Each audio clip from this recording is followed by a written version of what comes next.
would you say to them? Few would say the same thing both times. Although many think it's against religion, gay marriage isn't about religion. It's about rights of people, and a complete repeat of history's best conflicts. There is neither Greek nor Jew, slave nor free, male nor female, for you are all one in Jesus Christ. Misinterpretation happens often when trying to decode the Bible. Decoding Scripture one way means a different thing than decoding it another way. However you think it should be decoded, neither one is in the Constitution.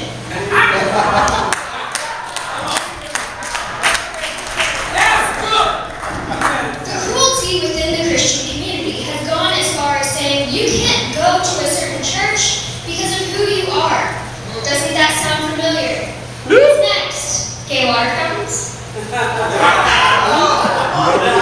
People who claim to live for God have pushed the LGBT Christian community over the edge. Sexuality isn't a choice. Straight people don't choose to be straight. Gay people don't decide to be gay. Who would want to be pushed around and made fun of? To not have the same rights as your peers and colleagues? We as a country always end up choosing freedom over oppression.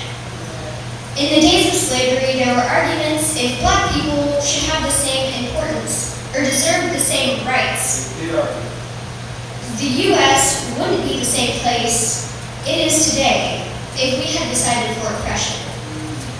History repeats itself on multiple occasions, but if we don't use the past experiences to guide us from oppression once again, this information is useless. Yes.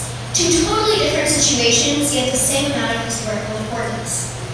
It's hard to envision a couple whose marriage is troubled based on its decision whether to divorce, whether their gay neighbors are married or in a domestic partnership. And even if depriving lesbians of the right to each other could force them into marrying someone that they do not love, but happens to be the opposite sex, it is impossible to see how that could lead to a stable, loving relationship. The definition of love is a tender, passionate affection for another person.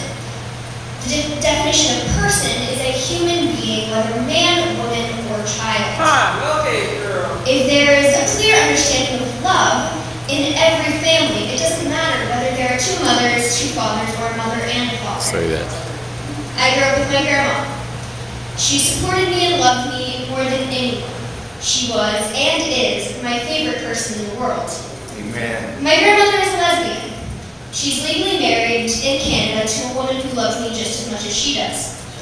When I was growing up, I didn't see her as a freak or abnormal or even different.